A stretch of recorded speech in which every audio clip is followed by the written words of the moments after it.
Hey, welcome back to Deep Dive. My name is Ben Smith, and I'm here with Pastor Shawn Scarborough, lead pastor at Family Worship Center here in Lakeland, Florida. Our goal for these conversations is to dive deeper into the gospel of God as we unpack some key points from Pastor Shawn's Sunday messages. Our goal for these conversations is that we hope this will be a catalyst for discipleship in your own life and hopefully lead to more conversations with your friends, with your family, and in your small groups. Pastor Shawn, welcome back. Yeah, good to be here. All right, so we're still in this series, Summer Again. Yeah. And goodness, in the last few weeks, you've hit about every theological concept that there is. I feel like they're in there. Yeah. Particularly week 4, you tapped into eternal security, the rapture, Israel, mass revival, mass falling away, speaking in tongues. You've also tapped into spiritual gifts, the grace of God, the love of God, the fear of God. You've covered the whole gamut in just the last 3 weeks. So my first question is this: how are you not Calvinists, having been so heavily influenced by John Piper and the Russian philosopher Ayn Rand? Yeah. Great question. I think because theologically I was raised in the Assemblies of God and a strong faith tradition that it just was never really how I viewed God. I think it was more from, I guess it was more in my upbringing how God was presented to me in terms of his character, that I probably read the gospel more. I'm just being very transparent. I probably read the gospel more through that lens of who God is or how he's been presented to me. And, certainly see scriptures through that lens. And so I think maybe the biggest thing for me is, as from Genesis to Revelation, if we remove some of the texts that might use the word predestination or choosing or whatever, and just looking at the character of God, the idea that he chooses people for hell or creates them for hell is the biggest distraction for me to an idea of Calvinism. So the practical deduction from that text was more influential than the teachings that you were exposed to through these avenues. Absolutely. And so also too, I guess the roots of your upbringing were stronger than the teachings of a theologian and a philosopher. Yeah. That would these teachings contribute at all to your view of God or how absolutely. you approach the scriptures? Yeah, like there are times people might even hear me and think, oh, this dude's a Calvinist. Because I will absolutely, I'm not one that thinks you make all your decisions. I do believe God makes choices. I do believe God makes decisions. I do believe God gifts us, and the gifts that he gives us, that puts us on a path. Mm-hmm. Like had he gifted us another way, we would be living a little bit of an alternate universe. But because of choices that he made, that he formed within us in our mother's womb, that puts us on a track that, yeah, there might be a wide berth, but it's still a direction. And God does make those choices. To say that God isn't sovereign is silliness. Mm-hmm. And his sovereign choices do absolutely affect our freedom. Like, I don't have the freedom to be an NBA basketball player. Yeah. I just don't have that gift. But if I did, I would be, and that would be a different life. So I do recognize that for sure. Do you think on the Arminian side of things that pendulum has swung a little too far in that regard, that the sovereignty of God isn't appropriately recognized? Absolutely. Okay. Yeah. So you think the middle of the road's the best place to be, not that you adhere to Calvinism, but that Calvinism the pendulum swung too far on this end, that God directly chooses everything. But then on the Arminian side of the conversation, that it's almost as if this camp has gone a little too far in that God almost doesn't choose anything. For sure. That it's completely up to us. Yeah. How do we balance that? Yeah, I think in reading the scripture, it's important to recognize what are the things that God by his sovereign power decided he would choose, and what are the things that he has left to us in matters of choice. So when he would die on the cross so that salvation was offered to the nations, plural, he decided that. We didn't decide that. There was a time when Jacob was chosen and Esau was rejected. And then there was a time when he said, those who are called not my people will be my people. I didn't make that choice. No nation made that choice. God made that choice. I'm just fortunate that I live in that era of the world being elected. That hasn't always been the case. So if we can look at where are the areas that God has said, here, I'm going to make the choice here, and I'm going to make the choice here, but I'm giving you freedom here and here. If we recognize it that way, I think that we will have a better understanding of not just God, but how to read our Bible. Yeah. Yeah. Yeah. You brought this up. Yeah. The Jacob and Esau conversation. Sure. In what way did God reject Esau? Yeah, just that he did not choose him to be the nation that his promise would come through. We're not necessarily talking about eternity from a stance of eternity, but we're talking about just the chosen people of whom God would eventually send the law and then his son. Yeah, well, I mean, that's probably... yeah. You brought it up. Yeah, I brought it up. But yeah, I think, he chose Jacob. Yeah. That's who he chose. Take the text for what it says. Jacob I have loved, Esau I hated. Yeah. There was a choice that he made. Now, in choosing Jacob, is just Esau not being chosen, is that the equivalent of hated? Or did God choose Jacob for the promise and Esau for hell? Like that begins to be the question. I think you could lean that way, and then you would find yourself getting really frustrated because, well, wait a minute, how could he turn around and Calvinism. yeah, but then how could he turn around and say, I would have saved Sodom and Gomorrah, like prior to this moment, just the character of God. I would have saved them if 10 righteous could be found. So even in his rejection of Esau, it seems like what he did was chose Jacob. That put Jacob on a path he couldn't choose. That was God's choice. But then it's like with Esau, if it's the same as Sodom and Gomorrah, if it's the same as the people group before the flood, they could have served him. They just chose not to. It's like because they weren't chosen, then I'm not going to choose you, God. Yeah. So they responded negatively to his lack of choosing them. I still think there's freedom in that. Yeah. That is a wonderfully balanced response. That is fantastic. So kind of wrapping back to your influences there, when did you make the discovery of the connection between the rock band that you listened to in high school, the philosopher you learned about in college, and then the theologian that you read in graduate school? When did you make that connection that Ayn Rand had kind of her teachings had infiltrated these other influences in your life? Yeah, probably like 5 years ago. Oh, okay. So like relatively not soon. recent. Yeah, so Neil Peart, he, through a just absolute catastrophe, he lost his wife and his daughter in like almost like a very short period of time. And when he did, he told the band, Rush, he's like, okay, I've got to take a break. And he just hopped on his motorcycle and he just rode. And he just kept writing for like a year or two. And he wrote a book.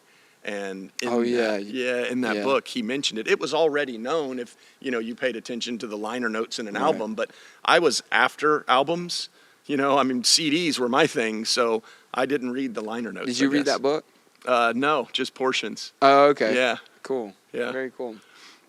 So Philip preached and the people believed. Peter preached and the people believed. You mentioned for those that don't believe in prophecy today, you asked the question, how did they declare that Jesus is Lord? Because the testimony of Jesus is the spirit of prophecy. Yes. You went on that the Spirit of the Lord has come upon each of us to declare and utter these words that Jesus is Lord. Yes.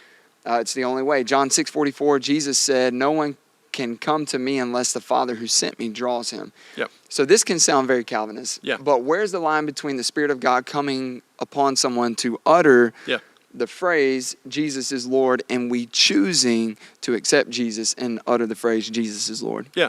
I think Romans, that gets into the preaching of the gospel, right? Like, how will they believe in whom they have not heard?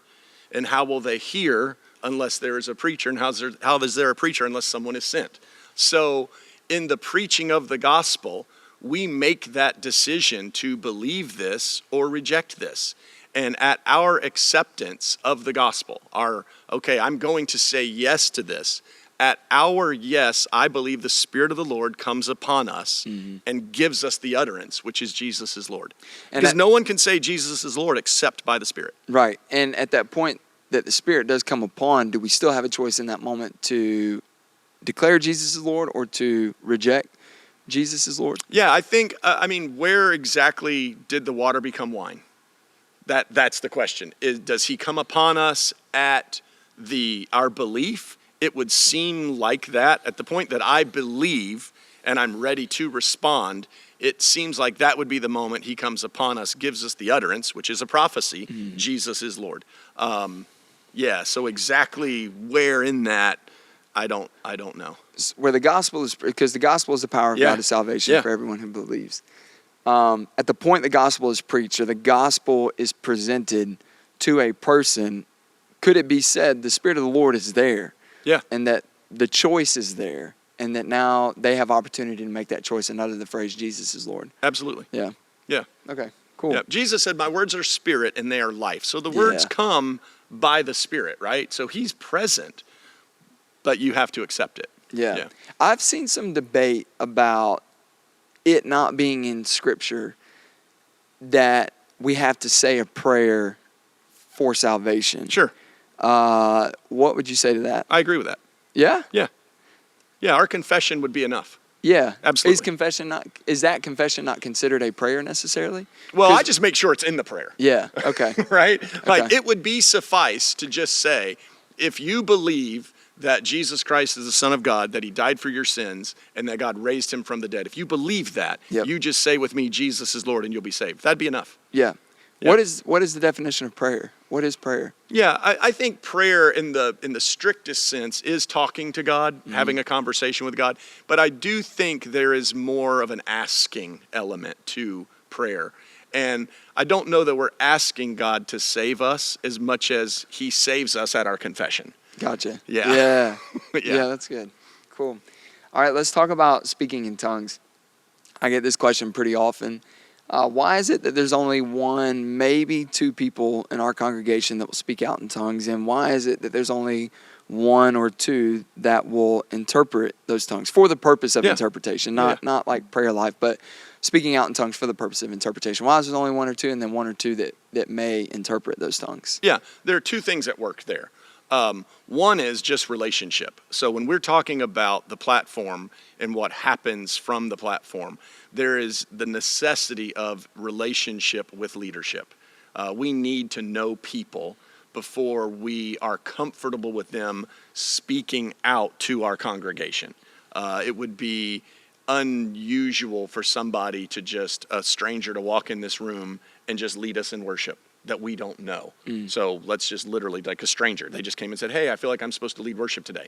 That wouldn't happen. Or, hey, I feel like I have a word for the church today. Who are you? Like, that wouldn't happen. So part of it's practical, that there are, of the relationships that we have with the people in the church, who in those relationships says that the Spirit of the Lord comes upon me at times with a manifestation of tongues for the purpose of interpretation.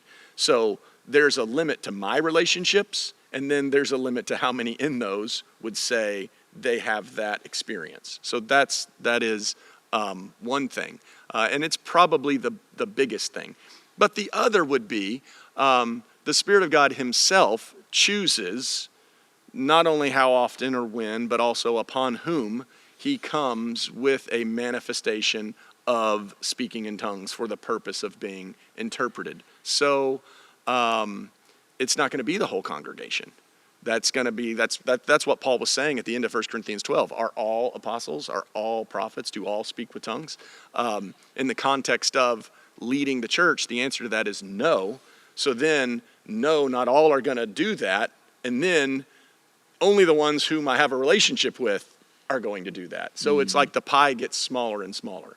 I do think, because it's a local church, we want everybody to use their giftedness, because we have channels where people can come, go to Welcome Home, they can meet with me anytime they want to. There's opportunity if somebody says, hey, I have that, for us to build a relationship where they could be included in that circle, if I can say it like that. Yeah. Yeah.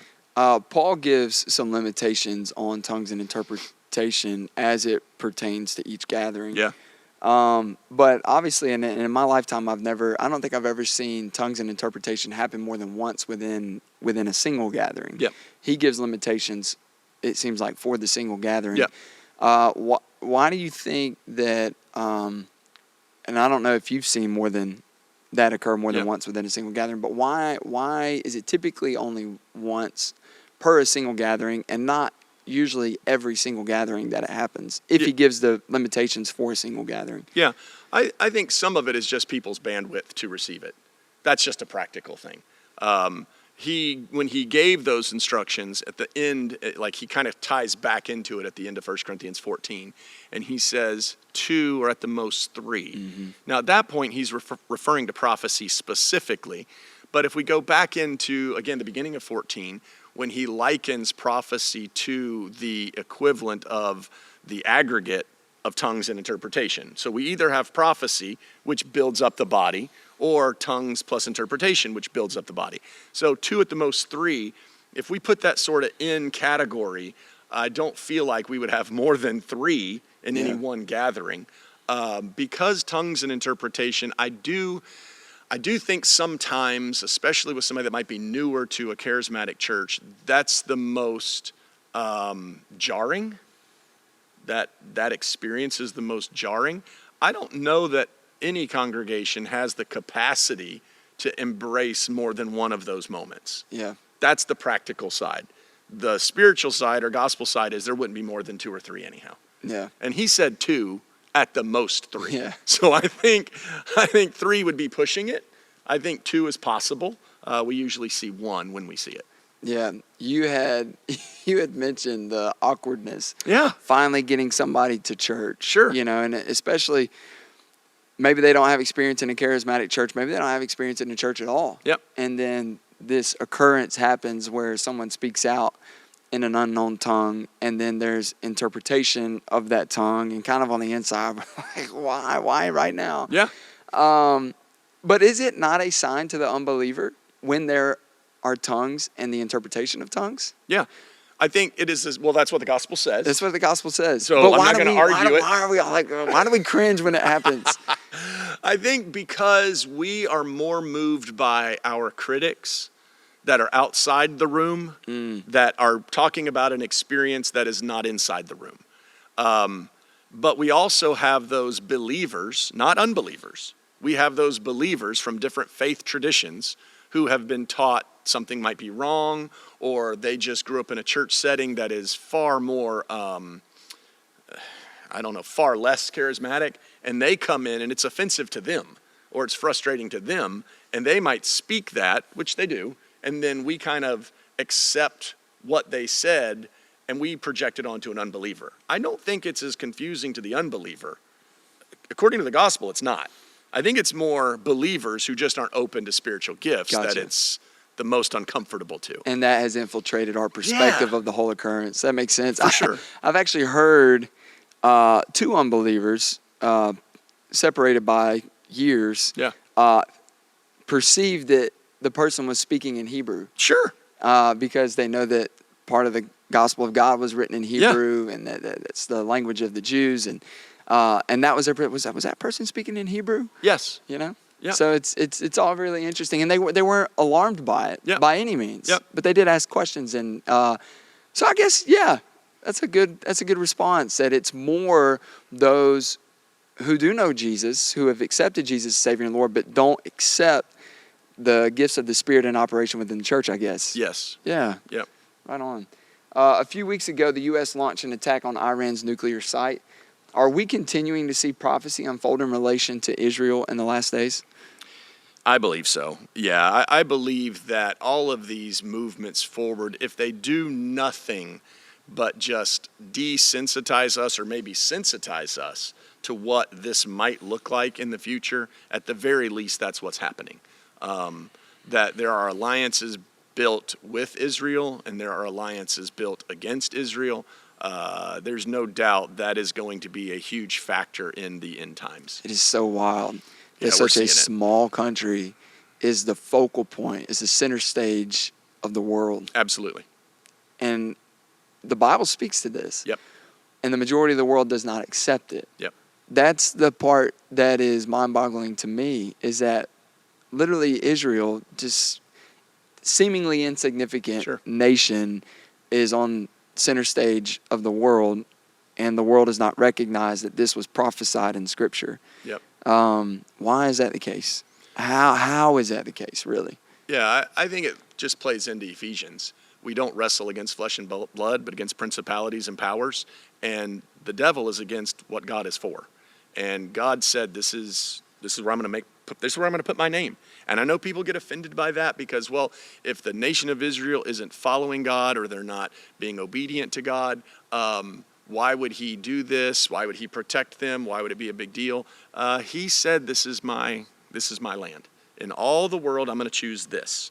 That matters. It still matters. And when he decides that he's going to protect his land and bring his people back, he just does it. Yeah. And again, now we sound like Calvinists again. But yeah. But there are those moments where God just divinely says, this is what I'm going to do. That doesn't negate the free choice conversation, the free will conversation. It's just that and you've brought this up, there are certain things that God is just going to make happen to continue on this timeline to bring us about to that day when the end of this present age will occur. Yes. Yeah. We don't know the day or hour when Jesus returns. However, Jesus did say we would be able to interpret the signs of the times. If I were an adult in the 1930s and 40s, I would have been assured that Jesus was coming back. Yes. Because you had the Great Depression, you had World War II with an emphasis on persecuting Jews. Then 6 years later, after that war, you had the gathering of the Jews from all around the world back into the geographical location of the land of Israel and then recognized as a sovereign country. I would have been sure. Jesus says we're to be the watchmen on the tower, awaiting that day. How do we not get caught sleeping on this idea? How do we fuel this idea and keep ourselves on our toes? Because when you have, decades ago, this occurrence, and it seems like this is the end because this was prophesied. And then there's been other wars and rumors of wars and the constant persecution of Israel. How do we continue to fuel this idea that the Lord could come back at any moment? We just have to talk about it. At the end of the day, the church, when we grow silent on anything that is very relevant to him coming back, we stop looking for him to come back.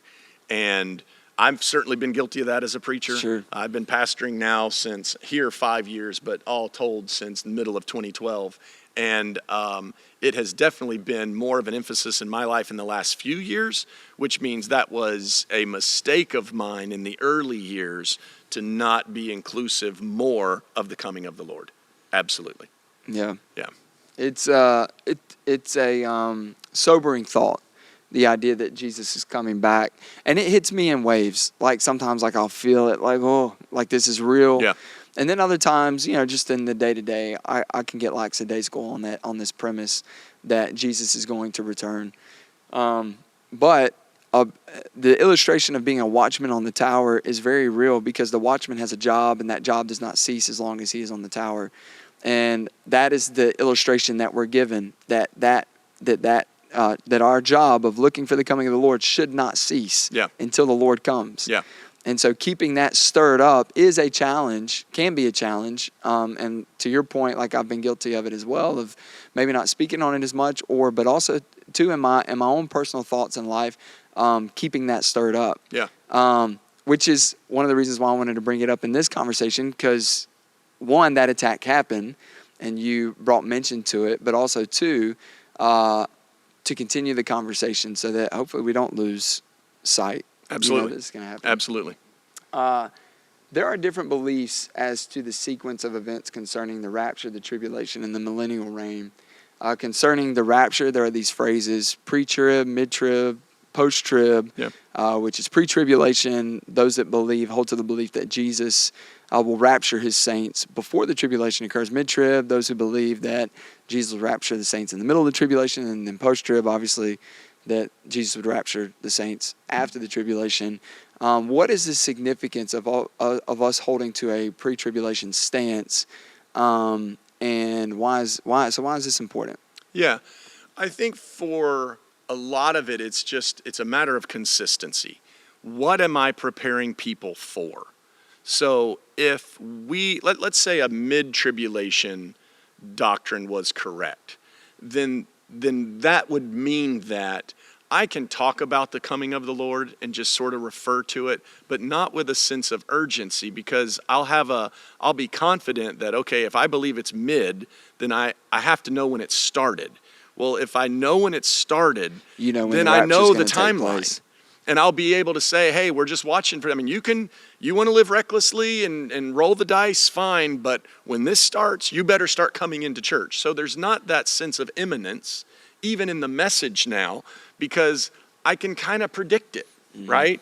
It's a little bit like school. The first week of school, second week of school, whatever. But when you start getting, if you're a 4 semester class, then you better start paying attention, week 7, 8, because you're going to have a final in a couple of weeks. I feel like that is how we just naturally would preach that way. Yep. If it was a mid-tribulation. Lackadaisical. Yes, for sure. And if it's post-trib, which really is to say there's not a rapture at all, because it's just to say that when it's all done, Jesus is just going to come back, not open the clouds and rapture the church, but he's just going to come to the earth. When he does, at that point, those who have preceded us in death will just meet him on the way down, and will be, I guess, caught up for a brief second to meet him in the clouds on his way down. So we're just kind of an up and down, right? Like, that feels a little bit silly to me. And the mid-tribulation position seems like we can predict when he's coming. So the only way, it seems like to me, to aggregate all that we know, whether we're talking about Daniel, Ezekiel, what Paul said, especially to the Thessalonians, what Jesus said on the Mount of Olives, what we have in the book of Revelation, is that we don't know the time, we don't know the hour. It's going to be, 2 are going to be at a wheel, 1 is going to be taken, 1 is going to be left. There isn't a sense of fear at that moment that I'm at the wheel, right? Because the world's not on fire. I'm just working. I'm just going about my day. That doesn't look like the middle of the tribulation. So for that to be true, that feels very much like it's before all of this stuff. When we talk about the fullness of the Gentiles coming in, or the man of lawlessness being revealed, and these things having to happen before that, to put it all together, for me, the only reasonable conclusion is it's a pre-tribulation rapture. What that does to me practically is you better be ready. Because we don't know the day, we don't know the hour. Jesus is coming back. Be ready, because you get one shot.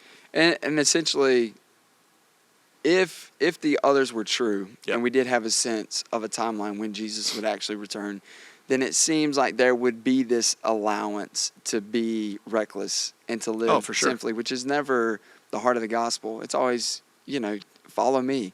Be holy as I am holy. Live under righteousness, all these different things. So I've heard these stances and these different positions on the coming of Jesus, or really the rapture. But I actually don't know of any groups of people or denominations that hold to a mid-trib or post-trib view. Are you familiar with any denominations or groups of people that adhere to that? Or is it mainly just individual theologians or philosophers that have kind of presented these ideas, and because these key influential theologians or philosophers presented these ideas, then there were a random group of following that occurred? Yeah, I think it's more that. Like, for instance, great Pentecostal theologian, Gordon Fee. I really enjoy his works. He was a post-tribulation theologian. That's what he believed. And he was within the Assemblies of God. But just how he interpreted the scriptures, he believed that was to be true. For sure. But I'm with you. I'm on the pre-trib side. Yeah. But then you have the conversation around the coming of Jesus as it pertains to the millennial reign. You have amillennialism, premillennialism, and is it postmillennialism? We're premillennialists, believing that Jesus is going to return in the second coming. This isn't the rapture. Correct. Just to differentiate. Jesus will come as far as the clouds to rapture his saints. That's not the second coming of Jesus. The second coming of Jesus is after the tribulation, that will then enact the 1,000-year reign here on the earth. What is the significance there, and what is amillennialism? What is postmillennialism? Yeah. So the significance is there are prophecies in the Old Testament that have not been fulfilled. Like, a lot of times we will mistakenly say on the New Testament side of things that Jesus fulfilled all of the Old Testament. He fulfilled everything in the Old Testament about what he would do on the cross. But if you look at Ezekiel and you look at Daniel and the prophecies of what they saw the Messiah doing, establishing the rule of God on the earth, on the throne of David, to the nations, where the nations would come to Jerusalem, none of those prophecies have been fulfilled. Jesus has not been seated on the throne of David to rule and reign on the earth yet. That hasn't happened. That will happen in the millennial reign. And so when that occurs, he literally is going to rule the earth. And we, the saints, will rule with him. But this is when, it talks about a kid can step in a cobra hole and not be hurt or bit. That's the moment that the wolf and the lamb or the lion lay down together. This isn't a picture of heaven. This is a picture of the earth during that 1,000-year reign. So those prophecies to be fulfilled, they have to happen on the earth. Mm-hmm. And there are people who they do not believe that's going to happen. Yeah. You spoke to this about the Babylonian exile, that God anointed Cyrus as king and he used him to send his people back to the land of Israel. And you mentioned that there are key figures today where God is absolutely utilizing them in a similar capacity. Yeah. Could you expand on that a little bit more? Do you believe that God is using President Trump in this way? Absolutely. Yeah. Do you think the church has married ourselves to President Trump as a godly man because of this? Absolutely. Have we misinterpreted what has all taken place? Absolutely. We are unfortunately looking at him more as a David figure than a Cyrus figure, and that is a mistake.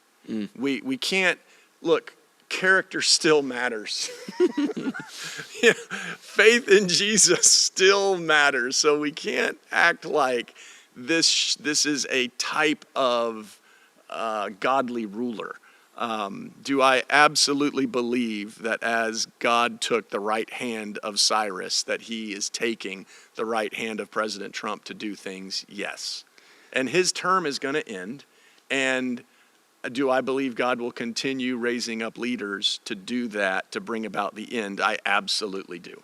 Yeah. Yeah. Do you think, this is probably speculatory, but do you believe that God has used every president in that way, since No. they're considered the leader of the free world, No. most powerful man in the world? I don't think every leader has, and this is just my opinion, Yeah. I don't think every leader has eternal significance. There is a prophetic timeline, and God does certain things at certain times, and when it's time to do something, he anoints someone for a particular job, and he gets the job done. And if there isn't that work to be done at the presidential position, he doesn't have to do that. Yeah. We elect somebody, or if you're a communistic nation, they come about a different way, and those leaders may not have eternal significance. Not every leader has eternal significance. So, and again, this might be speculatory, but in what ways do you see God utilizing President Trump for eternal matters? Yeah, for me personally, it really just relates to Israel. I think something back to the first term, as simple as moving our embassy from Tel Aviv to Jerusalem was a huge statement. Yeah, definitely participation with Israel in the attacks against Iran's nuclear capabilities. Absolutely. Yeah. Yeah. Yeah, and it Yep. seems, though, again, not speaking to his character, but he has allowed key pastors and spiritual leaders in the country inside the White House to speak to matters and to influence, I think, even his decisions. Mm-hmm. So it's in a way, it's kind of cool to see that God is working in this way in our time, in our day and age, that he's using key leaders like this, whether whether their hearts are right before God or not, that we're seeing this unfold. Yeah. Is really cool. Yeah. You said the proof of whether or not you fear the Lord is if you obey him. Mm-hmm. Thought that was a great statement. Globally speaking, or maybe nationally speaking, has the church fallen asleep on the fear of God? Absolutely. Yeah. Yes. Why? I think it's for good reasons. I really do. When we preach salvation from a hyper grace perspective, I don't think we're just trying to make it easy to make the church bigger. I do think there are some, maybe that could be a honest criticism. It seems like we just want more people to go to heaven. And that's a good thing. It's a good thing. It's a good thing to want heaven to be crowded and overpopulated and everybody just included. That's a good thing. But it has to be founded on good doctrine. And in an effort to reach everyone, I feel like we have gone outside of the gospel, and that has led to a lack of the fear of the Lord. When you don't preach holiness and even the fire of God in the sense of purifying things, man, you are just asking for a very apathetic church. And when you start talking about lukewarm, apathy, your candle's not lit when the bridegroom comes. Yeah. There's a lot of the gospel in the New Testament that really warns us against what we're seeing.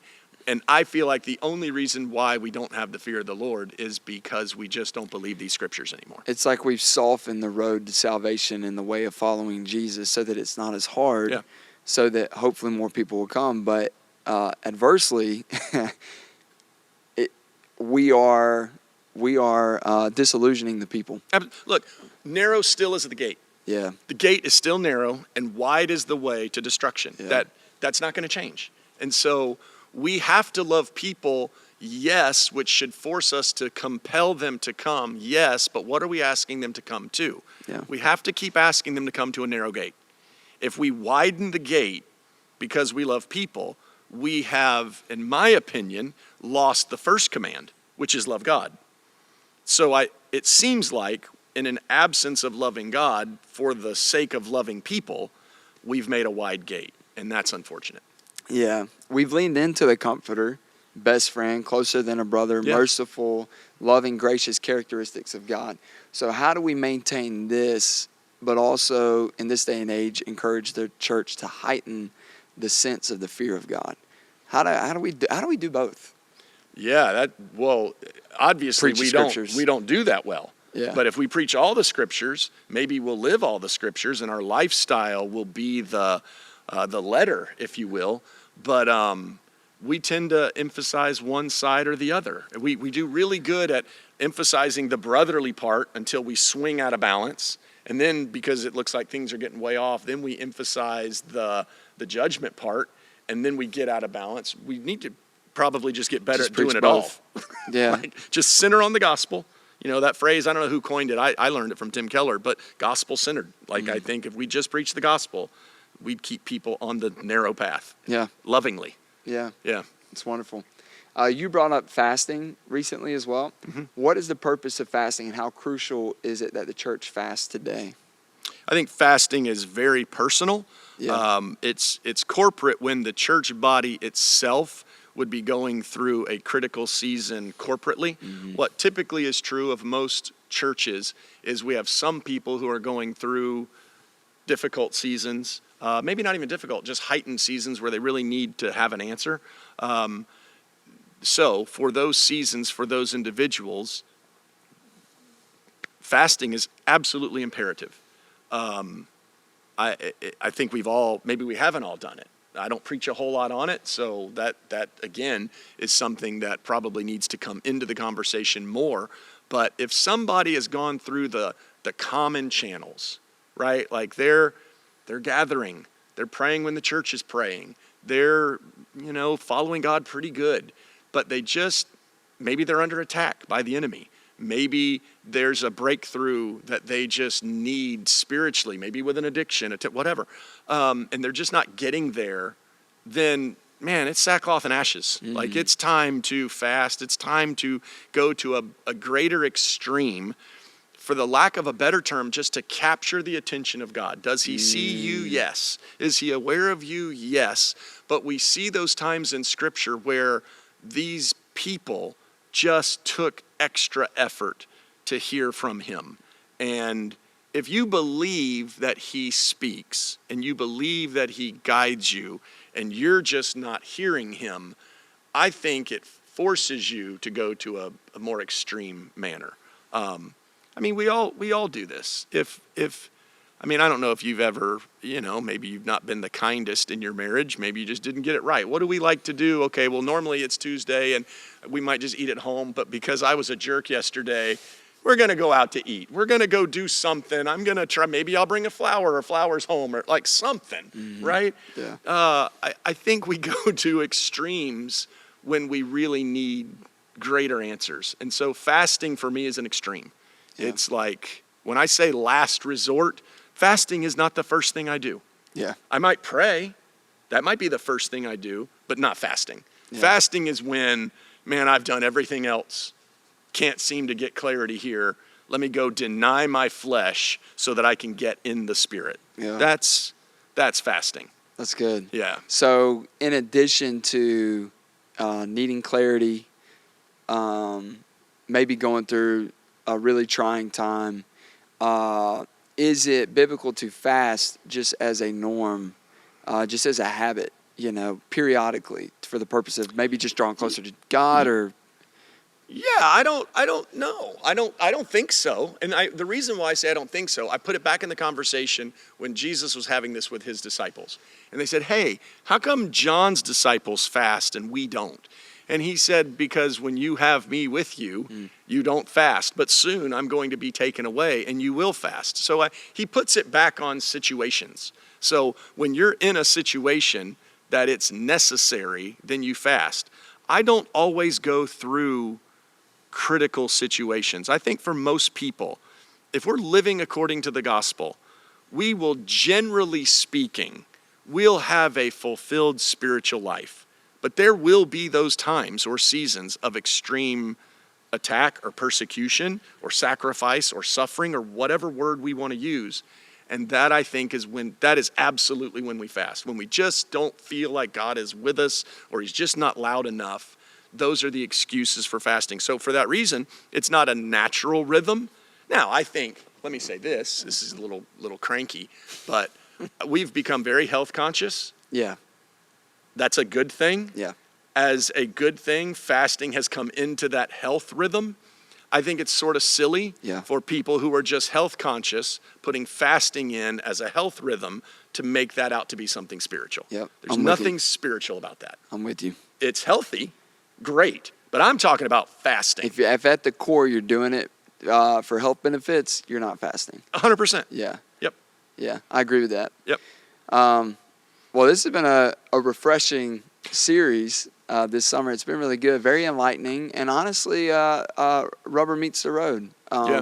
These practical habits that we need implemented into our lives to continue on the path to see Jesus. Is there anything that you would like to cap off today's conversation with before we close it out? No, how about you tell me how young adults went last night? You just preached, man. Let's hear it. It was amazing. Yeah. How's the young adult culture at Family Worship Center? How are these guys doing? Praise God, it's the best it's ever been. Amen. In my time anyway. Yeah. We had a wonderful group last night. We had a great turnout. Service was really good. Worship was incredible. Nice. The team is just doing amazing. The production team's doing amazing. So we had a great moment in the presence of God. And then I preached on what it means to walk in the freedom of God. Yeah. And not walking in bondage or slaves to sin any longer, but what does it look like to walk in freedom?